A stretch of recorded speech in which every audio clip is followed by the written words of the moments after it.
Arrowfield Stud's womb-to-tomb philosophy has generated generations of Group 1 winners. Now the Arrowfield born and bred Castelvecchio has his own foals growing out in the magnificent surrounds of one of Australia's greatest thoroughbred nurseries.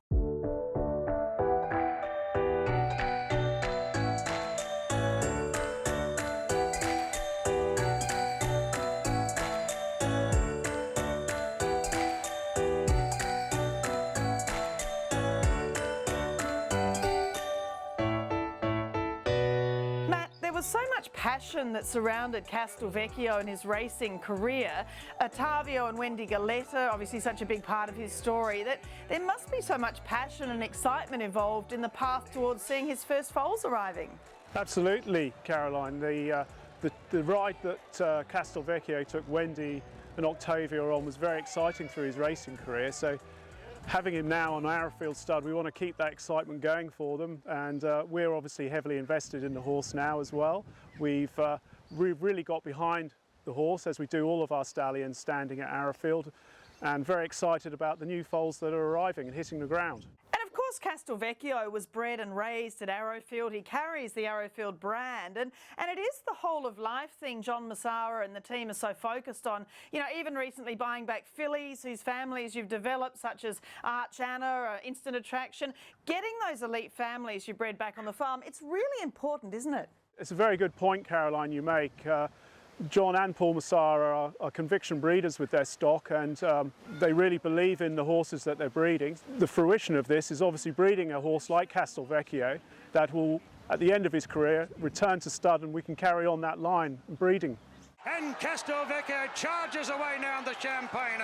And we are talking about developing elite performers. I mean, Castelvecchio himself, a Champagne Stakes winner at 2 and a Rosehill Guineas winner at 3. That is what every breeder is aspiring to breed. Yes, I mean, the racing in Australia is obviously understandably very biased towards 2-year-old racing, but I think it's becoming now a bit more of a trend that people are focusing on the horses beyond the 2-year-old into the 3-year-old and older careers. So here's a horse that was a very good 2-year-old, but trained on as an older horse and performed at the highest level. Castelvecchio half in front of Prince Foals. We know, of course, his sire, Dundaal, a champion racehorse himself, and he crosses so well with the Danehill line.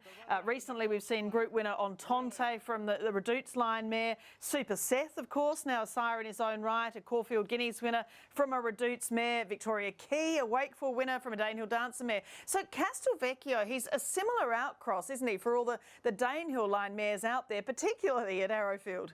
Yes, well, of course, you know, we're victims of our own success, and Danehill and the Redoutes line has really put us in a bit of a corner that we're trying to find our way out of. So these outcross stallions like Castelvecchio and Dundaal himself are incredibly important. And you know, we've seen with Dundaal that cross is working very well, as you pointed out, and I can't see a reason why same wouldn't be the case of Castelvecchio.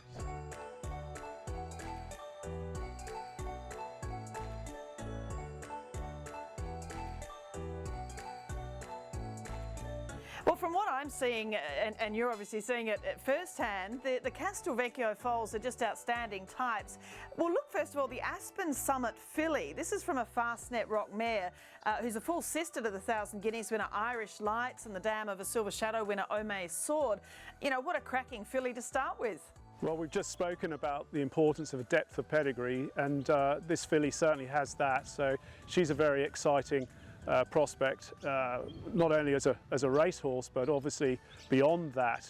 She has quite a bit of residual value.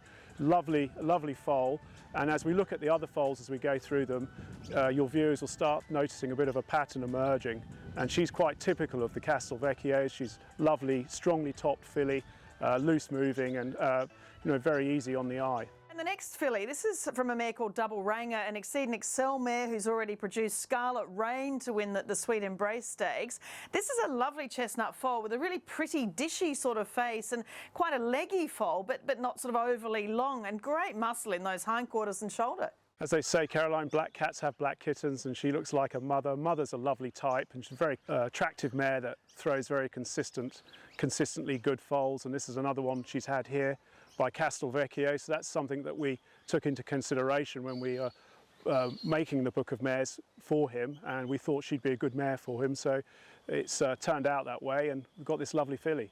And the next filly, this is from Miss Billionaire, an all-too-hard mare who's a half-sister to Green Birdie, who won the international sprint in Singapore. So again, a different sort of a pedigree match-up here. Yes, but the result is very similar. You notice from the other two foals that we've just had a look at that this filly is, you know, very strongly topped and good-bodied. Although they're only foals, they do give you that impression that they'll be precocious, you know, like Castelvecchio was himself. He was a very precocious 2-year-old, and they sort of give me that feeling too when I look at them. And then the Fast Eva filly, this is from another Fastnet Rock mare. So a young mare, only her second foal. Her dam Graceful Anna won the Vo Rogue Plate and the Silk Stocking, and a bit of a mind of her own this foal, which is great to see. Yeah, they've got plenty of character, as all foals do. You know, it's lovely this time of year seeing the foals. You know, they all have very strong personalities.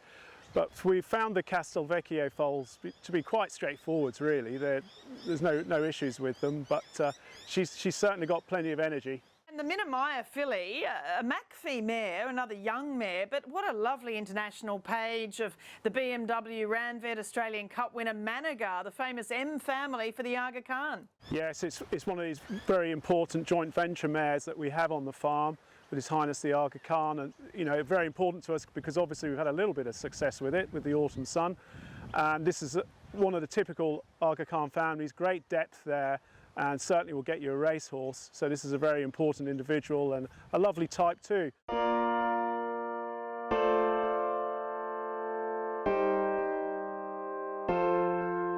As I started, I mean, there is so much passion surrounding Castelvecchio, and I imagine so many of the Arrowfield staff are really attached to these babies already, having been involved in Castelvecchio's journey really from his conception in 2015 and before. The staff love following the horses here. It's something they really enjoy is raising them and watching them run on the racecourse, as do most of the people that work in this industry. That's something that they really enjoy. But Castelvecchio, he's a lovable character, and everybody followed him throughout the career, and obviously we celebrated his wins together. So to have the foals now, you know, we're very excited about the next generation, as we are with all of our horses that we have at Arrowfield. We're obviously the flag bearer Snitzel, he's doing his thing this year, kicking goals and back on top of the premiership. But we've got the new horses coming through. Morris has just won a Group 1 in Japan.